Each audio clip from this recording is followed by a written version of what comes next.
Hey everybody, how's it going? This is Edan Mabon of LightCycleAstrology.com. Welcome back to the channel, and I hope you're doing well. Happy Friday.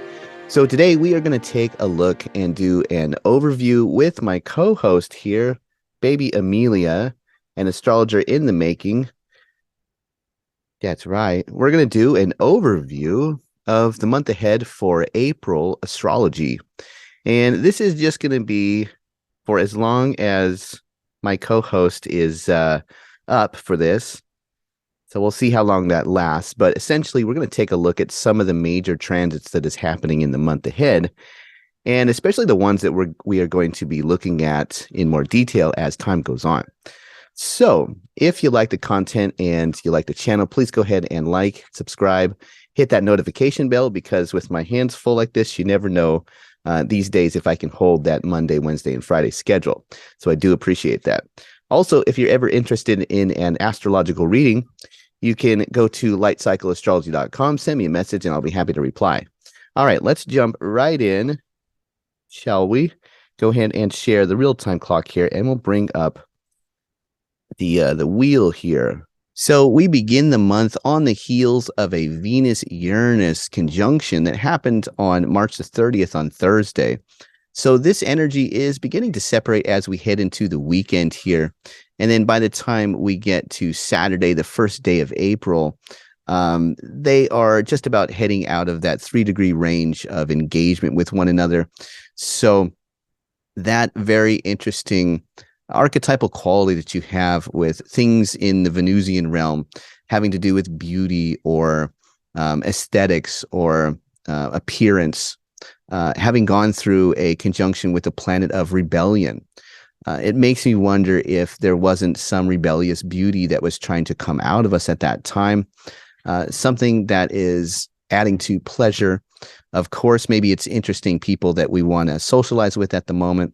That is sort of the energy that we are on the heels of as the new month begins. Now, shortly after April the 1st, though, on Saturday, by the time we get to April the 3rd, at the beginning of next week, Mercury enters the sign of Taurus and immediately begins to make a square with Pluto in Aquarius. And this is just going to be the case whenever a planet enters a fixed or solid sign from here on out. We've got Pluto at the beginning. So whether that is a planet walking through a square or whether that planet is walking through an opposition, if it goes through Leo as planets get further down into the season of summer, we're going to notice that right off the bat, ingresses of planets into solid signs, they either go through squares or oppositions to Pluto. And that is going to be, a moment of intensity where Pluto tries to dredge up something deep within inside the archetype of that planet.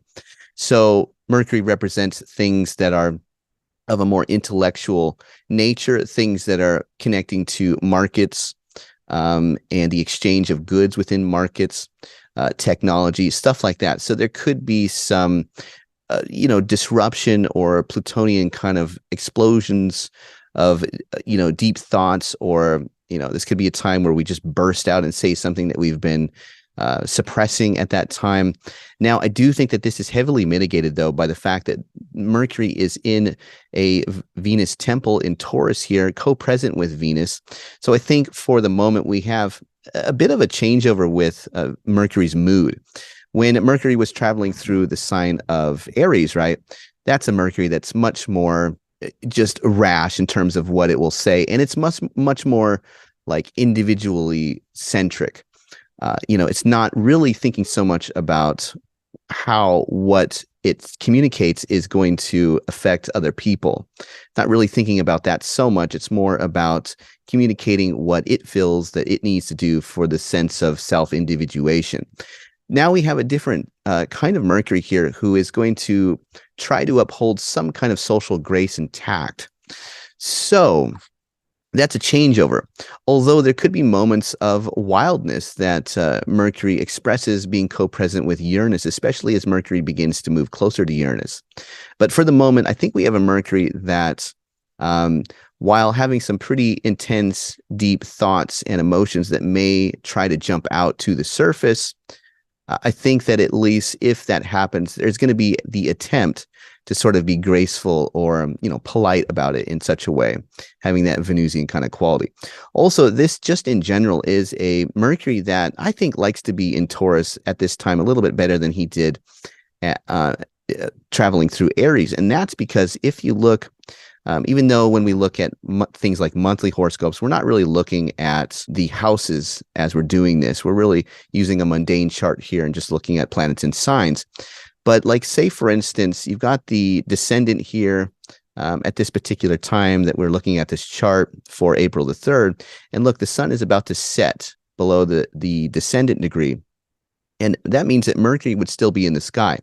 So Mercury right now, when Mercury is to the left of the sun or ahead in zodiacal declination, that means that we can see Mercury in the sky in the evening after the sun has set for just a few minutes until Mercury sets.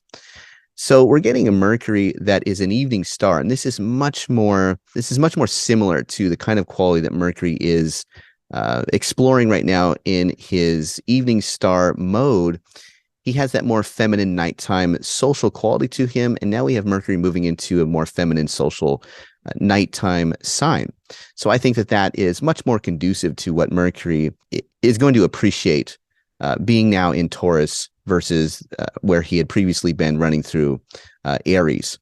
So that is kicking off the month right there. And then as we move forward here, we go forward a couple of days now, and we get to April. It's really going to be April the 6th, just after midnight East Coast time for most people. We get the full moon coming through.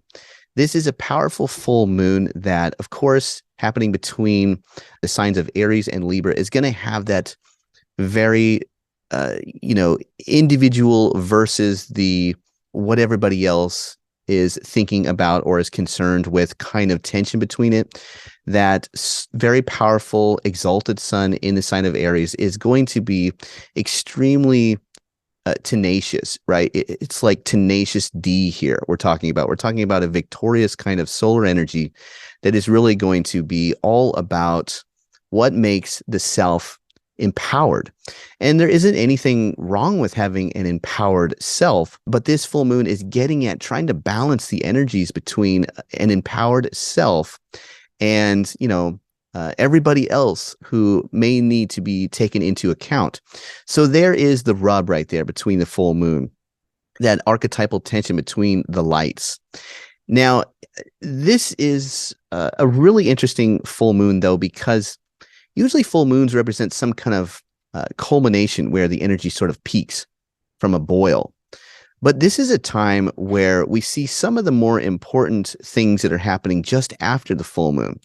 So normally we get kind of a culmination of energy for the lunation cycle at this time, and usually transits are sort of supporting that. But at this time around, we see that things come a little bit after the full moon. So for instance, if we move on down the road here, we begin to get the sun and Jupiter getting very, very close to one another. And by April the 11th, this is going to be Tuesday, so the second week of April here, now we have Jupiter and the sun going through a Cazimi moment with one another. So this happens, of course, once a year, where the sun goes around the zodiac and meets up with Jupiter at one point, and that is a synodic cycle reset for Jupiter. So we have these themes that involve the archetypes of Jupiter and the archetypes of the sun sort of dying out as the sun gets closer, sort of killing off Jupiter and then rebirthing Jupiter as this moment passes by. This time, it is going to happen in the sign of Aries. So we have an exalted sun. So Jupiter is really getting, from like a metaphorical standpoint, Jupiter's really getting killed off by solar things that are like these very young initial, like some kind of initial spark, a springtime beginning, like something that is new, something that is just getting going, something that is vibrant, something that does not have the wisdom of experience at all, but is very powerful and can overcome and conquer. Oh no. Oh, your baby. Oh, your baby. Okay. I think her neck got sore. Oh, your baby. Oh, your baby. Here, let's put you up there like that. Okay. Oh, your baby. That okay? That okay? Oh my gosh, so precious. Speaking of new life, so new life that comes through that kills off Jupiter. Um, that is a huge transit for the whole month, right there. Now, we are talking about a kind of solar theme in Aries, an exalted sun that is just so powerful that it can very much reset um, higher principles that we have or philosophical viewpoints that we have. But we have to be very careful because I think with this kind of reset between Jupiter and the sun in such a young springtime sign, we just have to be careful that we don't take anything that comes now too far down the road. We don't bank everything on that because as time goes on, there may be other experience that comes in and says, you know, you got to be careful not to do something prematurely here. It's very inspirational. It's going to come through and reset some very specific things, I think, that have to do with philosophical points of view or principle, or, you know, is working to give us some kind of new young wisdom, new young truth, new young, you could say, like justice. There's a sense in which justice and truth and order and what brings us together from a higher philosophical sense is being killed off and then is being reborn, and it's very young. So there's this very vibrant energy to some rationality or philosophy at this time. But, you know, it's like an infant. It doesn't have the experience behind it to really understand the full ramifications of what that means. Only time will tell as that goes on. But something is definitely beginning. Now, of course, when you get an exalted planet conjoined with the greater benefic, wow, that is a powerful moment of luck and fortuitousness too. So this is a great moment to try to begin something new that might carry on that wonderful luck or opportunity that is coming through with such a lucky planet as Jupiter. So that's one thing to watch for, is an incredible streak of good fortune or luck that may come through with anything that has begun at this time. I think that that's really powerful. So I would definitely take advantage of that energy. So also on the same day, we have Venus has now entered the sign of Gemini. A little bit of a downgrade for Venus, having left her own domicile in Taurus. What do you think? Do you agree with that?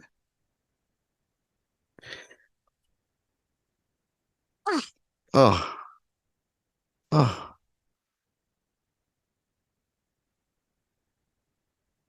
there we go. So also on this day, we have Venus entering the sign of Gemini. And this is, again, this is a moment where we get a planet moving into a new sign, even though this isn't a solid sign this time, is going to be entering those first few degrees and forming an angle to Pluto. So we have a Venus-Pluto trine. So this is a lot better. This is something that is dealing with both the Venusian archetype, the Mercury archetype, and the Pluto archetype all at once. So we could sort of blend the attractiveness that Venus has in the sign of Gemini to things that are intellectual, to things that are stimulating, that have a back and forth kind of quality, a quick, light, you know, sparkly, on the surface kind of exchange of conversation, like very light flirting. You know, that's really a good Venus in Gemini kind of signature. You get this very light flirting.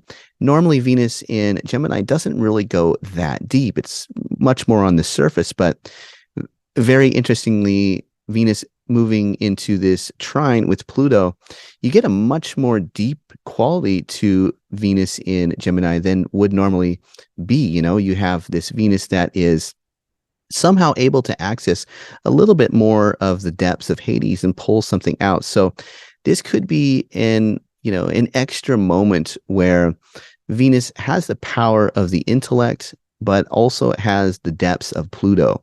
So I really like that as well. And of course, it's, walking through a trine, which is said to be of the nature of Jupiter. We've got the Sun and Jupiter in a conjunction in Aries. Aries and Gemini are in a sextile, a whole sign formation to one another. So this is really a pretty potent moment right now that I think gives that extra sparkle and intelligence and wit and charm and flirtatiousness that is able to access something a little bit deeper for positive reasons. So this could be, like just a really attractive moment between people that starts out as light flirtation that ends up, leading to some pretty deep cathartic emotions. This is a time where there is a high sociability in the air where people are able, I think, to really get along and have the grace of conversation. Venus and Mercury are also in each other's temples right now. So even though they're neighbors, and most of the time planets in neighboring signs don't share any connectivity with one another, they are sharing mutual reception in each other's domiciles right now. And so there is this very effective link between what is happening with communication, technology, the mind, money markets, and what is happening with love and harmony, peace, pleasure, beauty, art, culture, social things. All of those things are sort of able to be on the same page and have a little bit of a tinge of depthness to it, the riches of Pluto, so to speak. So this is a really powerful moment. This is probably, I'm thinking, one of the better moments of the month, I think. So I'm really looking forward to this. So this is the second week we're getting into now. And really, once we move past the middle of the month here, the next biggest thing that is really, really standing out is going to definitely be April 19th, which is the third week, I believe. And this is the time where we get a total annular eclipse of the sun, a new moon, but a new moon that is in the form of an annular eclipse. So the sun will get blotted out completely by the moon passing by. So we have an extremely powerful new moon. Now, this is the second new moon that we've had in the sign of Aries this year. So that stands out alone. But you see how the north node at 4 degrees of Taurus is within, just only 4 or 5 degrees of the sun and the moon here. That's when you know by looking at a chart when you get an eclipse, when those nodes are pretty close to the lights, either on a full moon or a new moon. So this is powerful for a couple of reasons. We have, obviously, eclipses are always very powerful, but we have an eclipse at the very end of the sign of Aries. And oftentimes when planets go through these end degrees of a sign, they go through kind of a death. They've traveled all the way through that sign. And by the time they get to the end, it's like they're worn out, they're grumpy, they're tired. And it's like they're metaphorically dying out to be reborn as they cross over into the next sign. So oftentimes, and even in ancient astrology, usually the bound terms of the ends of the signs they're always malefics. They're either ruled by a term of Saturn or a term of Mars. I forget which one is the end of Aries, but I think it might be Saturn. If anybody knows, I'd love to know that. But I got my hands full. Otherwise, I would just look it up. But anyway, the point is that there is this very powerful new moon that is happening at the very end of a sign. So you get the sense that things are dramatically coming to an end or beginning to start anew. It's in a sign that has to do with new beginnings. It's a cardinal springtime sign, but it's at the very end of it. So it's like everything is punctuated much more dramatically, you could say. The ending of something and the beginning of something are just much more dramatically punctuated. Now, I know most people, when they talk about eclipses, we always give it this frame of time that's about 6 months before or 6 months after the actual eclipse. So this is more of a unique kind of transit because you look at the transit as maybe having some connection to that time, but oftentimes the understanding or the manifestation of what the eclipse what is representing or signifying doesn't fully appear until later, or sometimes before. It just gives kind of like a really interesting marker in time that is, has almost like a year surrounding the actual eclipse itself. This is probably going to be an eclipse that, while although very powerful, it's more that like you look back 6 months from now and go, okay, that's when that began, or that was the beginning of the end for this, or something like that, right? Now, generally, when we look at solar eclipses, we're talking about the sun and the symbolism that is connected with the sun that is getting eclipsed by the moon. So when we have a solar eclipse, we're talking about spirit getting eclipsed. When we have a full moon eclipse, we're talking about fortune getting eclipsed. Spirit has to do with our purpose, our sense of direction in life, a kind of on a soul level in terms of what is idealistic for us, what kind of idealized life, what kind of direction we're heading in, what is the plot line or storyline of our life at the moment. When eclipses come through, those things can get disrupted. So you might find that 6 months from now, it's something like, wow, before that eclipse, I was steering my boat towards this, destination off in the horizon. And now, this was right around the time where I yanked the wheel to the left and decided I need to go in this direction instead. That is kind of the signature of an eclipse. It has to do with spirit. It has to do with purpose or meaning, especially the sun having gone through that conjunction with Jupiter.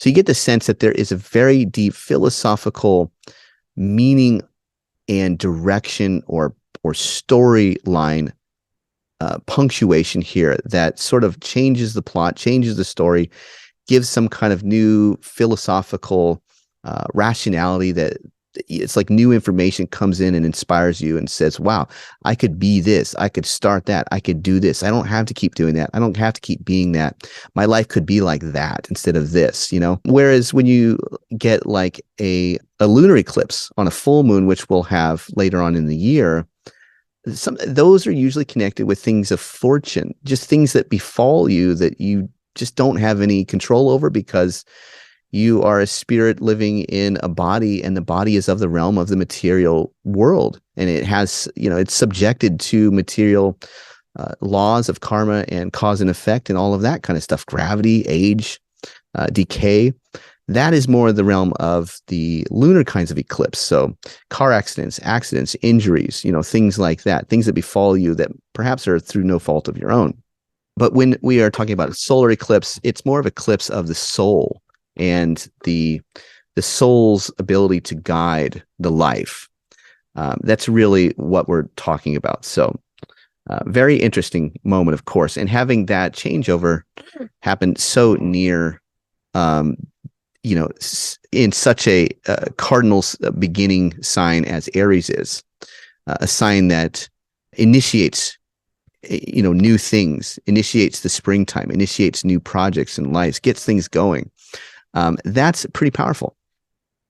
Now, the last thing that we'll talk about that is really important for this overview is you can see by April the 20th, look at Mercury. It's got the little S right here. That means that Mercury, who normally is moving pretty fast and would normally have soon after made a conjunction with Uranus. Now Mercury is stationing to turn retrograde. So we've got our retrograde Mercury that is beginning to lead us on into the last part of the month here. And it takes about the next week and a half or so, basically by around May is when Mercury and the sun form a cazimi with one another. So it's May 1st we get the Mercury and Sun cazimi. So we don't actually get a conjunction between Mercury and Uranus. It's like we were on the verge of having like a really profound streak of genius idea, but it doesn't quite formulate all the way because Mercury gets pulled back. It's like wait a minute, we almost invented something, but we have to go back to the drawing board. That's a little bit what it's like some kind of, on the verge of inventing something, and then or discovering something new and then not quite fully grasping or being able to do that. So that's a pretty interesting quality that comes along. And that is, even though we've still got about 10 more days of this month, those are some of the bigger highlights. We have the moon conjoining with Mars by April the 25th. That's interesting because, the moon is in her own temple in Cancer and passing by a fallen Mars, where we're sort of on the way to initiating the actual boots on the ground thing that happens at the time of the first quarter moon.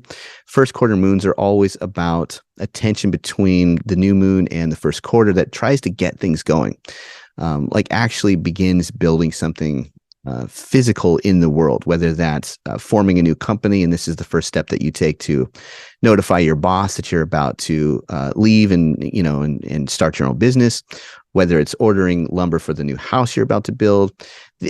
The first quarter moon is the time that really gets the boots on the ground beginning to build something. I call it the builder moon. Having gone through a conjunction with a fallen Mars in Cancer just before that is pretty interesting.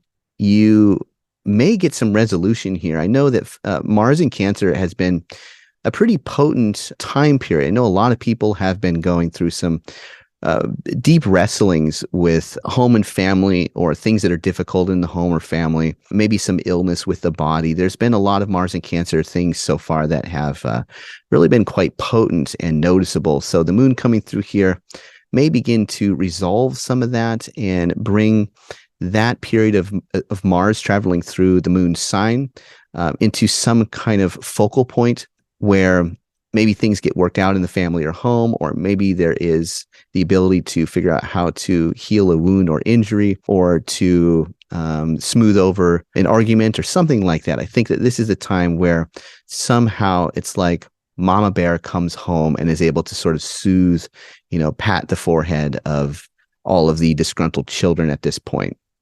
We'll have to see. And that takes us pretty much to, we've got a few more days in the month. But those are some of the bigger transits that I see for the month of April. All right. So thanks so much for watching, everybody. Our co-host did quite wonderful. Sorry if she slipped below the screen. But I'm going to go get her probably some food pretty soon. She's sleeping about 2 hours and then she needs food. So it's been probably about that since I came out here with her. But she did really great, and it's really nice. I wanted to get her on camera because, later when she gets older, I'll be able to show her how cute and wonderful she was. But thanks so much, everybody, for watching. I hope you enjoyed this. Please leave your comments in the comment section below. Anything you're looking forward to for the month ahead's astrology. And I will see you back on Monday. Until then, have a great weekend and take care. Bye for now.